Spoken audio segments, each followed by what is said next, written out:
বঙ্গোপসাগরে ঘূর্ণিঝড়ের আশঙ্কা। ঘূর্ণিঝড় অর্ণব তৈরি হতে পারে দ্বিতীয় থেকে তৃতীয় সপ্তাহের মধ্যে, এই সম্ভাবনা রয়েছে। এখন এই ঘূর্ণিঝড় কি পশ্চিমবঙ্গে বা বাংলাদেশে আসবে নাকি অন্য কোনো দিকে যাবে? আপডেটে মাঝে মাঝে পরিবর্তন হচ্ছে। বর্তমান আপডেটে আমরা দেখতে পাচ্ছি যে গাঙ্গেয় পশ্চিমবঙ্গের দিকে এই শক্তিশালী ঘূর্ণিঝড় অর্ণব চলে আসতে পারে। এগুলো এখনও দেরি আছে, কিন্তু বর্তমান আবহাওয়া পরিস্থিতিতে বেশ কিছু পরিবর্তন হয়ে গেছে। আমরা বলেছিলাম যে 14 তারিখ, 4 তারিখ থেকে 6 তারিখের মধ্যে বেশ কিছু অংশে বজ্র বিদ্যুৎ সহ ঝড় বৃষ্টি হতে পারে, কিন্তু বাস্তবে অনেকটাই কম দেখা গেছে, বৃষ্টিপাত দেখা গেছে, দুর্যোগ পরিস্থিতি দেখা যায়নি। মঙ্গলবারে বৃষ্টিপাত অনেকাংশেই হয়নি, যদিও মেঘলা মেঘলা আকাশ অনেকাংশেই তৈরি হয়েছিল। বর্তমানে যখন আপনাদের আপডেট দেখাচ্ছি তখনও মেঘলা মেঘলা আকাশ রয়েছে। এদিকে অক্ষরেখা ঘূর্ণাবর্তে পরিবর্তন রয়েছে। আগামী কয়েকদিনে বৃষ্টিপাতের সম্ভাবনা রয়েছে, তবে দুর্যোগপূর্ণ নয়।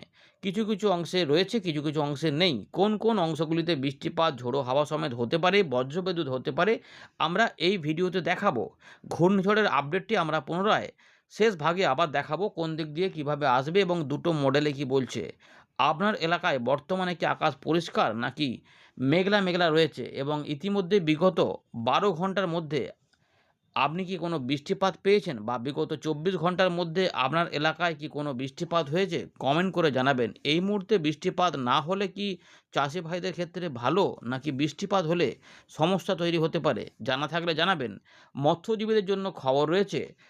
মৎস্যজীবীদের কিন্তু সতর্কতা কিছুটা রয়েছে, কিন্তু সেগুলো আস্তে আস্তে কমার দিকে রয়েছে। আমরা দেখিয়ে দেব কি বলছে আলিপুর আবহাওয়া দপ্তর, তাহলেই বুঝতে পারবেন। দেখতে থাকুন। দেখুন বন্ধুরা, আলিপুর আবহাওয়া দপ্তর 5 মে যে স্পেশাল বুলেটিন প্রকাশ করেছে তাতে কি বলা হচ্ছে যে বৃষ্টিপাতের সম্ভাবনা রয়েছে।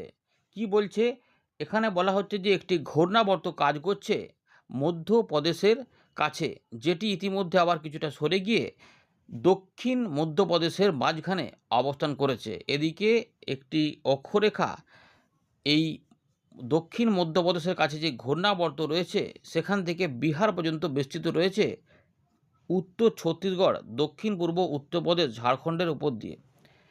একটি উত্তর দক্ষিণ অক্ষরেখা ইতিমধ্যে আরেকটি রয়েছে।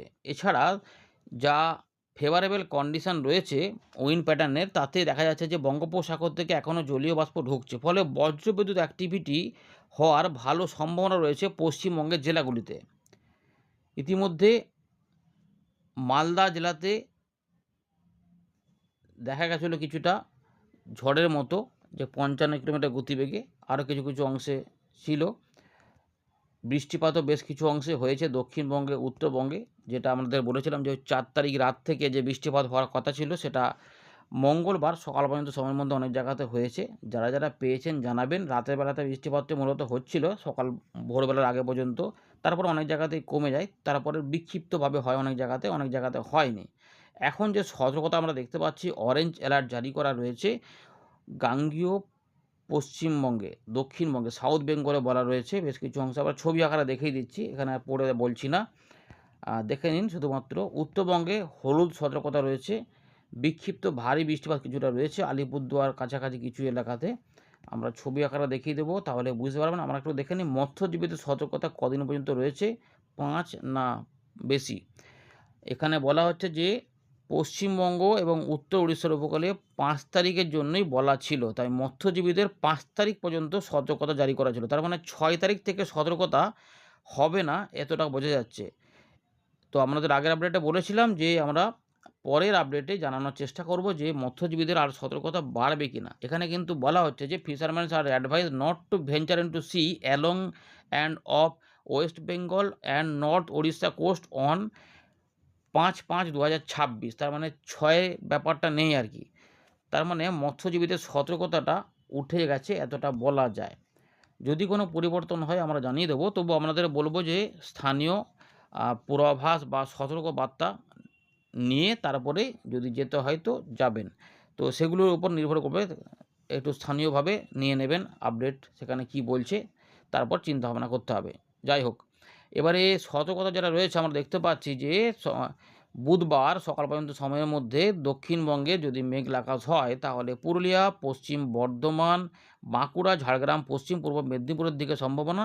আর যদি না, আর পূর্ব দিকে একটু কম কম রয়েছে। আর উত্তরবঙ্গে কিছু অংশে ভারী বৃষ্টিপাত হওয়ার কথা বলেছে, যেটা দার্জিলিং, কালিম্পং, জলপাইগুড়ি, আলিপুরদুয়ার। এর পাশাপাশি পরের দিকে আলিপুরদুয়ার, কোচবিহারে ভারী বৃষ্টিপাত, বাকি অংশে বৃষ্টিপাত একটু কমবে 6 থেকে 7 মধ্যে। এবং যদি আমাদের গাঙ্গেয় পশ্চিমবঙ্গে ঝাড়খণ্ডের দিকে ভালো মেঘ হয় তাহলে কিন্তু পুরুলিয়া, বাঁকুড়া, পশ্চিম বর্ধমান, বীরভূম এবং মুর্শিদাবাদ জেলায় একটু বেশি চান্স রয়েছে বজ্রবিদ্যুৎ সহ বৃষ্টিপাত হতে পারে, এবং যেখানে ঝোড়ো হাওয়াও থাকতে পারে।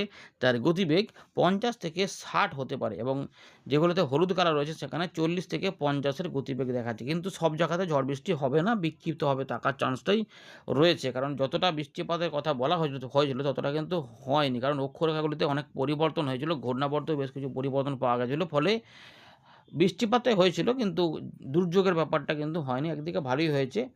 এরপরে যদি আমরা দেখি পরের চিত্রগুলিতে 7 থেকে 9, এখানে দেখা যাচ্ছে অনেকটাই কিন্তু কম অ্যালার্ট রয়েছে। তবে 8 থেকে 9-এর মধ্যে একটু এলাকাভিত্তিক বৃষ্টিপাত টুকটাক বাড়তে পারে, মানে 1-2 পশলা হতে পারে। এগুলো কিন্তু রয়েছে, আর ছবি আছে এখনও আছে 9 থেকে 10, 10 থেকে 11। তার মানে 11 তারিখ পর্যন্ত যেটা দেখা যাচ্ছে, দেখুন ভালো করে এই চিত্রটা, মোটামুটি যে পূর্ব দিকের জেলাগুলিতে একটু চান্স বৃষ্টিপাতের কম রয়েছে। পশ্চিমের দিকে জেলাগুলিতে টুকটাক বৃষ্টিপাত একটু তার মধ্যে রয়েছে আর কি। এইটুকু মোটামুটি পেলাম, আপনাদের জানিয়ে দিলাম। এবারে উইন্ডি থেকে বাকি বিষয়গুলি দেখাচ্ছি, দেখতে থাকুন। আমরা ফেরত চলে এলাম উইন্ডির লাইভ স্ক্রিনে। তো ইতিমধ্যে আমরা দেখলাম যে এই জায়গাতে রয়েছে ঘূর্ণাবর্ত থেকে এবং অক্ষরেখা। ফলে এই জায়গাতে কিন্তু বজ্রশেল কিন্তু রয়েছে, দেখতেই পাচ্ছেন এখানে কিন্তু বজ্রশেল রয়েছে। যদিও গাঙ্গেয় পশ্চিমবঙ্গ, বাংলাদেশ ও উত্তরবঙ্গের দিকে বেশি অংশে মেঘলা আকাশ নেই, তবে অল্প স্বল্প করে আবার তৈরি হচ্ছে নতুন করে, টুকটাক একটু করে মেঘও মনে হচ্ছে যেন প্রবেশ হচ্ছে। আর উত্তর পূর্ব ভারতের বেশ কিছু অংশে মেঘাচ্ছন্ন রয়েছে, ত্রিপুরা, মিজোরাম, নাগাল্যান্ড, দক্ষিণ আসাম, উত্তর পূর্ব আসাম। দেখি এখানে কোনো বৃষ্টিপাত রয়েছে, মূলত হচ্ছে যেটা সিলেট, দক্ষিণ আসাম এবং ত্রিপুরার উত্তর পূর্ব ভাগে কিছুটা হচ্ছে, যখন আপনাদের আপডেট দেখাচ্ছি। বাকি অংশে অনেকটা কম কম রয়েছে, দক্ষিণবঙ্গের উপর দেখা যাচ্ছে না। মধ্য ভারতের দিকে কিছু অংশে বৃষ্টিপাত রয়েছে, উড়িষ্যাতে কিছু বৃষ্টিপাত দেখা যাচ্ছে। এই মুহূর্তে যে উপগ্রহ চিত্রটা এবং যে র্যাডার রয়েছে তাতে আমরা দেখতে পাচ্ছি এরকমই রয়েছে। তাহলে আমাদের বাংলায় কি আর বৃষ্টিপাত হবে? আবহাওয়া দপ্তর কিছু কিছু অংশে সতর্কতা দিয়েছে, দেখা যাক আমরা এখানে কি পাচ্ছি, তারপর আমরা ঘূর্ণিঝড়টা নিয়ে শেষে বলবো। তো ইতিমধ্যে মেঘলা আকাশ, আগামী দুদিনে কেমন হতে পারে সেটা দেখার চেষ্টা করি, তাহলে বোঝা যাবে বৃষ্টিপাত হবে কি হবে না। তো রাত থেকে সকালে কিন্তু আমাদের গাঙ্গেয় পশ্চিমবঙ্গে অল্প স্বল্প জায়গাতে হতে পারে, রাতের পর থেকে কিছু মেঘ ধেয়ে আসতে পারে, সম্ভাবনা থাকছে, যেটা বিহারের দিকে একটা, উত্তরবঙ্গের দিকে মেঘ, আর একটা ঝাড়খণ্ডের দিক থেকে যদি গাঙ্গেয় পশ্চিমবঙ্গে ঢোকে আর কি। তবে উত্তরবঙ্গে তো বৃষ্টিপাতের সম্ভাবনাটা বা মেঘটা বেশি ভালো রয়েছে, যেটা রংপুর, রাজশাহী, ময়মনসিংহ, সিলেট এবং আমাদের আলিপুরদুয়ার, কোচবিহার, জলপাইগুড়ি, দার্জিলিং, কালিম্পং, এর পাশাপাশি আসাম, মেঘালয়ের উপরে রয়েছে। এই দিকে পরের দিকে আমরা দেখতে পাচ্ছি যে বুধবার কিন্তু চান্স রয়েছে মেঘ করে যেতে পারে দুপুরবেলার পর থেকে বা দুপুরের দিক থেকে সন্ধ্যাবেলার মধ্যে। কলকাতা, হাওড়া, হুগলি, 24 পরগনা এবং খুলনা, বরিশাল, এই জায়গাগুলোতে ভালো রয়েছে, এবং কিছু কিছু আমাদের গাঙ্গেয় পশ্চিমবঙ্গের পশ্চিমের দিকে ঝাড়খণ্ড, উড়িষ্যার সংলগ্ন এলাকাতে চান্স কিন্তু রয়েছে। কোথাও কোথাও একটু জোরালো বৃষ্টিপাত হতে পারে 6 তারিখে, এবং 6 তারিখ রাত থেকে 7 তারিখের মধ্যে মধ্য বাংলার বেশ কিছু অংশে, মানে যেটা রয়েছে আমাদের উত্তরবঙ্গের নিচের দিক এবং আমাদের দক্ষিণবঙ্গের উপর ভাগ, অর্থাৎ মালদা, দিনাজপুর, আর ঝাড়খণ্ডের উত্তর পূর্ব ভাগ এবং আমাদের বীরভূম, মুর্শিদাবাদ, নদিয়া, এবং বাংলাদেশের ঢাকা রয়েছে, রাজশাহী, কিছুটা চট্টগ্রাম, ত্রিপুরা, বরিশাল, এদিকগুলোতে কিছু কিছু খুলনা এবং উপকূলবর্তী আমাদের দক্ষিণ 24 পরগনা, এগুলোতে 6-7-এর মধ্যে। 8 তারিখের থেকে 9-এর মধ্যে একটু বৃষ্টিপাত বাড়তে পারে। এইখানে দেখা যাচ্ছে ভারী একটা মেঘ কিন্তু আসার সম্ভাবনা রয়েছে, দেখুন ভালো করে এরকমভাবে আসতে পারে।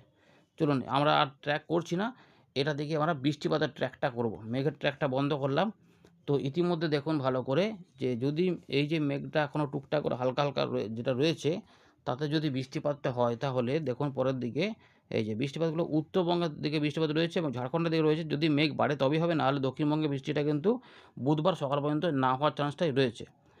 কিন্তু উত্তরবঙ্গে চান্স রয়েছে আলিপুরদুয়ার, কোচবিহার, দার্জিলিং, কালিম্পং, জলপাইগুড়ি এবং তার সঙ্গে উত্তর দক্ষিণ দিনাজপুর, মালদা, বাংলাদেশের রংপুর এবং রাজশাহী, এই এলাকার উপর বৃষ্টিপাত আসতে পারে। পরের দিকে যেটা ময়মনসিংহ, সিলেট এবং আমাদের আলিপুরদুয়ার, কোচবিহার হয়ে আসামের দিকে যেতে পারে, এবং ঢাকা, তার সঙ্গে পরের দিকে দেখা যাচ্ছে যে একটু মুর্শিদাবাদ, বীরভূম সাইডে এবং নদিয়ার দিকে কিছুটা উত্তর পূর্ব বর্ধমান মানে কাটোয়ার কাছাকাছি কিছু অংশে এখানে বৃষ্টিপাতের একটা চান্স দেখা যাচ্ছে। পাবনা, ঈশ্বরদীর দিকেও দেখা যাচ্ছে। ঢাকার দিকে দেখা যাচ্ছে হলো এক পশলা বৃষ্টিপাত হালকা মাঝারি হতে না, পরের দিকে আবার দেখা যাচ্ছে যে মেঘ যদি হয়ে যায় তাহলে পূর্ব বর্ধমান, নদীয়া, হুগলি, চন্দননগর, খড়দা, পানিহাটি থেকে শুরু করে কোলাঘাট মানে মেদিনীপুরের দিকেও চলে আসছে।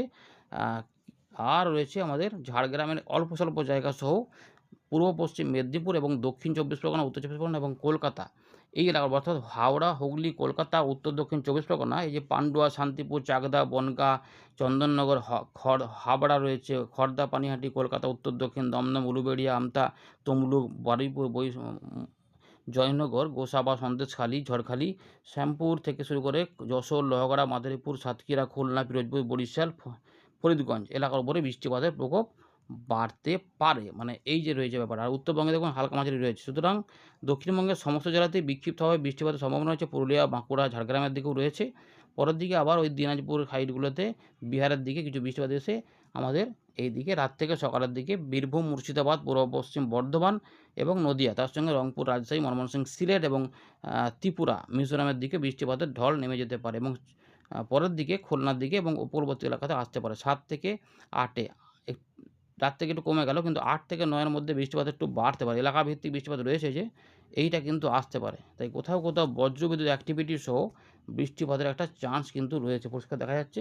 এর সঙ্গে কিছু কিছু ঝড় বৃষ্টি হতে পারে, কিন্তু সব জায়গাতে সবসময় কিছু সময় হয়ে কমে যেতে পারে। 9 তারিখেও দেখুন বিক্ষিপ্ত হয়েছে, তাহলে 10-11 মধ্যেও দেখুন আবার একটা দেখা যায় যে হতে পারে যে বিকেল সন্ধ্যের দিকে একবার করে বৃষ্টিপাত একটু এক পশলা নেমে গিয়ে বৃষ্টিটা হয়ে মানে পাসিং শাওয়ারের মতো বৃষ্টিটা হয়ে সরে গেল। জমে জমে হবে এমনটা এই মুহূর্তে খবর কিন্তু নেই। এই রয়েছে আপাতত বৃষ্টি সম্পর্কিত খবর। এবার আমরা একটু দেখে নেব যে ঘূর্ণিঝড় সম্পর্কিত আপডেট। আমরা দুটো মডেলে দেখছিলাম, তো ইতিমধ্যে দুটো মডেলে এখনও পর্যন্ত পার্থক্য পাওয়া যাচ্ছে। যেমন ECM WM মডেলে যেটা আমাদের দেখায় যেই মডেলটা, সেই মডেলে কিন্তু বলছে এই মডেলে কিন্তু একটু পরের দিকেই দেখা যায় জেনারেলি। বিগত কয়েকটা বছরে দেখা গেছে প্রথমে GFS আসে, তবে একটু অদল বদল ভালোই থাকে। আপাতত দেখা যাচ্ছে যে বঙ্গোপসাগরের দক্ষিণ পশ্চিম ভাগে অন্ধ্রপ্রদেশ, তামিলনাড়ুর দিকে একটা ঘূর্ণি তৈরি হতে পারে, ঘূর্ণিটা বোঝা যাচ্ছে। তারপর সেটা একটু দুর্বল আছে, তারপর সেটা আবার দেখা যায় যে দক্ষিণ পূর্ব আরব সাগরের দিকে গিয়ে আবার সেখানে ঘূর্ণিঝড় হতে পারে। মানে একদম এই বঙ্গোপসাগর থেকে দক্ষিণ ভারত টপকে গিয়ে আরব সাগর চলে যাচ্ছে এবং সেখানে ঘূর্ণিঝড় হয়ে আস্তে আস্তে সেখানে সমুদ্রের মধ্যে মাঝখানে মিলিয়ে যাওয়ার চেষ্টা করছে, কিন্তু এতে মনে হচ্ছে পরিবর্তন চলে আসবে। এখন প্রশ্ন হচ্ছে যে আরব সাগর হবে না বঙ্গোপসাগর হবে। ECM WM মডেল যেটা বলছে সেটা আপনাদের বলে দিলাম, কিন্তু GFS মডেল কিন্তু বলছে শক্তিশালী ঘূর্ণিঝড় হতে পারে এবং সেটা আমাদের পশ্চিমবঙ্গে আসতে পারে। এই মুহূর্তে কিন্তু বড় খবর 10 তারিখ 11 তারিখের দিকে এই মুহূর্তে আবার দেখা যাচ্ছে যে দক্ষিণ পশ্চিম বঙ্গোপসাগরে আগে দেখাচ্ছিল, এখন আবার পাল্টে গেছে। দক্ষিণ পূর্ব বঙ্গোপসাগরের দিকে 11 থেকে 12 তারিখের মধ্যে নিম্নচাপ তৈরি হয়ে শক্তিশালী অতি গভীর নিম্নচাপ থেকে একদম ঘূর্ণিঝড়ে রূপান্তরিত হতে পারে। 13 থেকে 14 তারিখের মধ্যে এখানে শক্তি অনেকটা বাড়িয়ে একটা তীব্র ঘূর্ণিঝড়ে পরিণত হতে পারে, যার গতিবেগের ঝাপটা দেখা যাচ্ছে 152 কিলোমিটারের ঝাপটা নিয়ে এগিয়ে যেতে পারে এবং এটি কিন্তু এই মুহূর্তে দেখা যাচ্ছে 13-14 তারিখের দিকে আরও শক্তি বাড়িয়ে মধ্য বঙ্গোপসাগরে উত্তর পশ্চিম বঙ্গোপসাগরের দিকে চলে আসতে পারে। এই জায়গাতে শক্তি আরও বাড়িয়ে ফেলতে পারে। মোটামুটি ওই 150 কিলোমিটার উপরে দেখা যায় যে 60-70-এর মধ্যে ঘোরাফেরা করার সম্ভাবনা আছে এবং এর ফলে কিন্তু ভালো ঝড় বৃষ্টি, এটা কিন্তু ফাইনাল নয়, শুধুমাত্র একটু আপডেট দেওয়ার জন্য জানাচ্ছি যে একটা সম্ভাবনা রয়েছে যে ঘূর্ণিঝড় হতে পারে, কারণ মে মাসে ঘূর্ণিঝড় হয়। শক্তিশালী ঘূর্ণিঝড় হলে এটা কিন্তু এই মুহূর্তের আপডেট যে উড়িষ্যা, পশ্চিমবঙ্গ এবং বাংলাদেশের দেখুন এখানে আমাদের উত্তর বঙ্গোপসাগরে এটা চলে আসতে পারে, কিন্তু এই মুহূর্তের আপডেট যেটা পশ্চিমবঙ্গের গা ঘেঁষে বাংলাদেশের শেষ মুহূর্তে বরিশালের দিকে চলে যেতে পারে, মানে কলাপাড়া, লালমোহন এই কাজগুলোতে চট দিয়ে বরিশালের দিকে, এই খুলনার দিকে দেখুন এখানে আস্তে আস্তে ত্রিপুরার দিকে চলে আসতে পারে।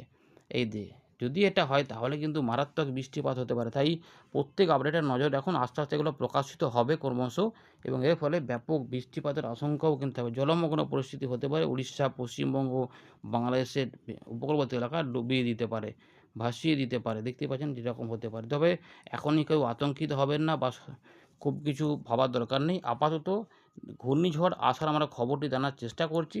তো সেই মুহূর্তে আমরা দেখতে পাচ্ছি শুধু যদি বায়ু মোডে দেখাই বায়ুর গতিবেগ কত থাকবে, তো ইতিমধ্যে 116-17 কিলোমিটার পর্যন্ত বায়ুর গতিবেগ মাপতে পারছি। তার মানে শক্তিশালী একটি ঘূর্ণিঝড় হতে পারে বলে ইঙ্গিত পাওয়া যাচ্ছে। তাই প্রত্যেকে শেয়ার করে দেবেন যে ঘূর্ণিঝড় আসার একটা সম্ভাবনা রয়েছে এই মুহূর্তে তবে মডেলে পার্থক্য রয়েছে। এটা এখন এদিকে যাবে না অন্ধ্রপ্রদেশের দিকে যাবে, নাকি এদিকে চলে আসবে, নাকি মায়ানমারে যাবে, এগুলো এখনও কিন্তু ফাইনাল কিছু হয়নি। বা এটা যেমন ইসিএম ডেভেলপমেন্ট মডেলে দেখা যায় ওটা বঙ্গোপসাগর থেকে আবার টপকে আরব সাগরের দিকে চলে যাওয়ার প্রবণতা দেখাচ্ছিল, যেটা একটু আগে আমাদের দেখালাম। দেখুন এই যে জিওএস মডেল থেকে আমরা ইসিএম মডেলে যাচ্ছি। দেখুন এখানে কিন্তু এটা এইখানে চলে আসছে, এই যে আরব সাগর থেকে চলে আসছে, এবং এখানেও কিন্তু গতিবেগ মোটামুটি 100-র কাছাকাছি থাকবে। 83-85 দেখা যাচ্ছে এখানে, 84-85 এই গতিবেগ পাওয়া যাচ্ছে। সুতরাং ঘূর্ণিঝড় একটা হতে পারে, সেটা পরিষ্কার। ধন্যবাদ।